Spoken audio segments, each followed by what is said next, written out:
Então vamos lá, para finalizar a sequência de vídeos dessa pequena introdução ao mindset, a gente vai falar aqui sobre autossabotagem. Então, o que é a autossabotagem? O que a gente precisa ter em mente? Porque é um tema também que é muito falado. A autossabotagem, lá no dicionário, quando a gente digita, ela divide a palavra em duas. Auto é aquilo que é dirigido para a gente falar de algo que é próprio, que é nosso. E sabotagem é a dificuldade, ou na verdade a dificultação que a gente faz, que a gente prejudica uma atividade. Então é quando nós mesmos prejudicamos uma atividade. E o que isso acontece principalmente relacionado no mercado financeiro? Porque é algo que a gente quer, é o nosso sonho, é o nosso desejo. E quando a gente está falando de sonho, a gente precisa levar em consideração que é a forma que você se enxerga como merecedor mesmo. Por que a sua autossabotagem acontece justamente naquilo que você tem como sonho, como meta para sua vida? Onde que está o seu respeito?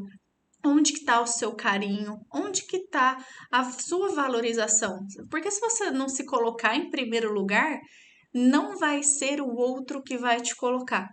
Eu tenho até uma fala que eu digo bastante no consultório, que é a seguinte: se você não se coloca em primeiro lugar, não vai ser o mercado que vai te colocar, tá? E um segundo ponto que é importante a gente pensar é o seguinte: o mercado ele vai virar para você e vai dizer assim: deixa eu olhar o que falta em você. Se te falta autoestima, se te falta confiança, se te falta amor próprio, enquanto você não desenvolver isso em você, o mercado ele não vai te recompensar. Agora, se você tem excesso de punição, de culpa, de ficar se sabotando no seguinte sentido, de se desrespeitar, se desmerecer, se desvalorizar, o mercado vai virar para você e vai falar assim: ó, eu preciso que você diminua isso. Então, muitas vezes, aquilo que você precisa desenvolver contabilidade ou diminuir no mercado não é algo que só vai te ajudar no mercado, mas é a forma como você se trata na sua vida e que influencia. Pode ser que não apareça com tanta intensidade fora do mercado, porque a gente no mercado está falando de um aspecto de alta performance em que tudo vai ser muito mais exacerbado, tá? Você precisa ter isso em mente. Só que se ele tá dizendo para você que alguns excessos te fazem mal e algumas faltas também te fazem mal, essa busca pelo equilíbrio, que é o autoconhecimento que a gente fala no mercado, que é aquilo que dificulta, que é a nossa maior dificuldade. Por que o emocional atrapalha muito? Porque entrar e atingir um estágio de equilíbrio dentro do mercado é algo dificultoso, porque geralmente a gente trabalha no preto no branco, 880 na nossa vida, que dificulta um pouco mais esse essa estabilidade. E quando a gente volta a falar da autossabotagem, de uma forma muito resumida, o que a gente tem? É o agir contra si mesmo. Eu até coloquei uma imagem aqui de um rapaz empurrando alguém de um precipício, empurrando uma moça do precipício, que é o que a gente faz. Você está lá no precipício, e ao invés de você aproveitar a paisagem, de você conseguir ali olhar para as oportunidades, para aquilo que é bom, você vai lá e se joga. Você não aproveita o que está disponível para você. E aqui, o que a gente precisa falar? Que existem algumas formas de autossabotagem, não tem aqui como eu falar sobre todas, até porque não conheço você aí do outro lado, tá? Mas eu vou falar as mais comuns e depois eu vou trazer alguns exemplos de consultório para você conseguir entender e ver se você consegue se identificar com algumas delas. Nós temos um aspecto dentro da autossabotagem que é a vitimização. O que na verdade ela acontece? A gente precisa sempre olhar para o que está por trás daquela vitimização e não simplesmente a pessoa se faz de vítima. Ela se faz de vítima porque em algum momento trouxe um benefício para ela fazer daquela forma. Como está escrito aqui, a vitimização é o caso de pacientes que encontraram um meio de justificar os sofrimentos dele, então é aquela pessoa que tudo acontece com ela porque o outro, o externo, fica com dó. E quando o externo fica com dó, é um meio que ela encontrou de gratificação, de receber carinho. Então, o que que ela faz? Parece que tudo está muito pior do que realmente está. Isso quando ela não gera uma situação muito mais desconfortável para ela. Então, você acaba criando os próprios problemas que você tem na sua vida. Então, muitas vezes a ansiedade que a gente tem no mercado, ela é muito mais intensa porque a gente mesmo intensifica por conta das escolhas que a gente está fazendo, porque no fundo mesmo você é uma pessoa extremamente carente que está precisando de amparo, que está precisando de carinho. E a forma que você encontrou de fazer isso foi se prejudicando, se vitimizando. E quando você se vitimizava fora do mercado, você tinha essa recompensa, você tinha esse acolhimento. E quando você vem no mercado, por estar acostumado a agir dessa forma, e às vezes é algo que você nem tem consciência, muitas vezes a gente não tem a consciência, por isso que vem o aspecto da autossabotagem, a gente fica esperando uma gratificação do mercado. E ele não tem essa função, tá? Então, muitas vezes esse aspecto de por que que parece que eu ganho, ganho, ganho, entrego tudo? Por que que no último dia do mês eu entrego tudo? Ou toda sexta-feira eu entrego tudo? Será que você não está tentando buscar uma gratificação? Será que você não está tentando buscar um acolhimento que, na verdade, quem tem essa função de fazer é você, não é o próprio mercado, tá? No caso da culpabilidade, a gente precisa também levar em consideração que é o seguinte: tudo é culpa sua. Por que que é culpa sua? Para não enfrentar o julgamento do que as outras pessoas vão falar, ou até mesmo porque quando você se culpa sobre uma consequência, automaticamente é uma forma que você se encontra de estar sempre melhorando, de estar sempre evoluindo. Então, assumir a culpa sobre tudo evita briga, evita discussão. Fala assim, não, porque eu já vou resolver. Não, foi culpa minha. Nossa, você até desculpa. É uma forma que você encontra de manter o equilíbrio no ambiente. Só que ao mesmo tempo, isso te traz uma cobrança e te traz um peso que você não precisaria carregar.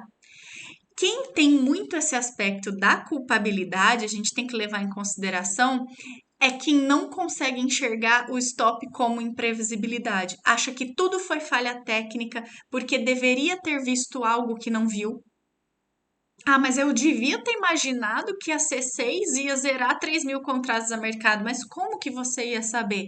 Você não tem controle e nem consciência sobre tudo o que acontece à sua volta, tá? Então, cuidado para você não se responsabilizar por tudo, sendo que tudo é muita coisa, você é uma pessoa só que tem que se olhar com mais carinho, tá? Existem formas de você conseguir se cobrar e desenvolver que são muito mais saudáveis para você do que simplesmente assumindo a culpa e responsabilidade por tudo. Tá? Existe também o ponto da procrastinação, que é aquele que a gente conhece. Eu tinha muito isso, confesso para você, que eu tinha muita dificuldade de sentar para estudar. Para puxar replay era algo que eu tinha muita preguiça, porque eu sempre fui uma pessoa que eu estudava junto. Eu sempre estudava em dupla. E na verdade, depois eu fui ver que essa procrastinação que eu tinha era porque eu tinha muito medo de falhar. Eu tinha muito medo daquilo ali dar errado e me deparar com um sentimento de incapacidade. E a forma que a gente tem para resolver isso é a seguinte: essa sensação de incapacidade é porque a gente atribui também uma responsabilidade como se a gente fosse capaz de ter consciência sobre tudo. E além da consciência, a gente atribui uma forma de que parece que a gente tem ideia de todas as consequências que vão acontecer caso a gente haja de forma A, B, C, D. Então, na verdade, essa falsa sensação de consciência sobre tudo, ela prejudica na nossa incapacidade. Ela anda muito junto, tá? Com o aspecto da culpabilidade, de você ficar se culpando, achando que você não viu o movimento, que você não viu algo que deveria ter feito de uma forma diferente, porque na verdade vai lá se deparar com o sentimento de incapacidade. É uma forma que você fala, olha aqui, porque você não fez certo. Então você aponta muito o dedo para você. E geralmente quem se aponta muito o dedo é porque na infância teve um histórico de ser muito cobrado, tá? De pessoas que apontavam o dedo, tudo mais. Então chega um momento que é preferível para você não fazer do que fazer e ser criticado. É preferível para você ficar parado, não crescer, não evoluir, do que tentar tomar iniciativa sobre algo e ser criticado. Então, é quase que um mecanismo de defesa. São desculpas que a nossa mente vai utilizando para fazer com que a gente se acolha diante de uma situação que é desconfortável, tá? O aspecto da inconstância também, que ele vem dentro da autossabotagem, é literalmente concluir o que não começa, porque a gente se protege do fracasso. Vem junto também com a procrastinação. Na verdade, a autossabotagem ela tá bem misturada, tá? Você precisa ter consciência disso. Num processo de terapia, a gente consegue ir esmiuçando e abrindo, olhando ponto por ponto e entendendo da onde que vem. Porém, essa inconstância é mais fácil você deixar todos os seus resultados voláteis, porque fica mais difícil de você assumir que você fracassou. Então, sabe, você tem ainda aquela desculpa de, mas eu não fiz tudo que eu podia, por isso que tá dando errado. Mas eu não estudei tudo que eu podia, por isso que tá dando errado. Só que, então, por que você não faz tudo que você pode para fazer dar certo? Sabe? Por que você então não está estudando para fazer aquilo acontecer? Porque na verdade a função não é você ter sucesso e adquirir o sucesso, é você se proteger da sensação de fracasso, daquele julgamento, daquela angústia, daquele mal-estar que vai ser causado em você porque você aprendeu a se proteger dessa forma, tá? Então, todo aquele resultado que a gente precisa olhar como uma função de se proteger, do que é que você está tentando se proteger. E um exemplo que eu trago de dentro do consultório, na verdade tem vários, mas um aqui que é bem legal de ilustrar, é o seguinte: eu atendi uma vez um paciente, vou trazer dois. Eu atendi uma vez um paciente em que ele tinha uma empresa, só que ele era vinculado a um sócio. E o fato dele atingir a consistência, estar vivendo de mercado, implicava em abandonar esse sócio, em ter que fechar a empresa. Só que, como ele não tinha participação, mas ele administrava tudo, enfrentar esse sócio era algo muito difícil para ele. Então, era preferível com que ele sabotasse a consistência dele, com que o mercado nunca desse certo, do que enfrentar o sócio. E depois que ele teve consciência disso, a gente começou a trabalhar maneiras que ele tinha de poder enfrentar aquele sócio e poder largar a empresa. Aí, nunca mais ele teve problema com o mercado, porque na verdade o mercado era só uma desculpa para se proteger da relação do sócio. Um outro exemplo do consultório que aconteceu foi um paciente que trabalhava com o pai, ele tinha uma relação muito ruim com esse pai, e a forma que ele encontrava também de sabotar os resultados no mercado era porque ele teria que enfrentar o pai dele. E ele não queria mais nem conversar com esse pai, ele queria realmente romper o vínculo, porque era algo que trazia muita tristeza, muita angústia para ele. E quando ele teve consciência, a gente começou a trabalhar também ferramentas de enfrentamento, ferramentas de fortalecimento, para que ele conseguisse tanto atingir o mercado, o resultado que ele queria no mercado, quanto também trabalhar ali a relação de rompimento de laços e vínculos com o pai dele. Então, o processo de autossabotagem, ele acontece de uma forma que é muito difícil a gente ter consciência sozinho de onde que vem, qual que é a origem. Eu trouxe alguns exemplos para você, mas a gente precisa ter muita consciência de qual que é a desculpa que a nossa mente está utilizando ali para poder fazer e ter aquele tipo de comportamento. Só depois que a gente tem a consciência que fica mais fácil com que a gente estabeleça as ferramentas certas para poder lidar com isso, tá?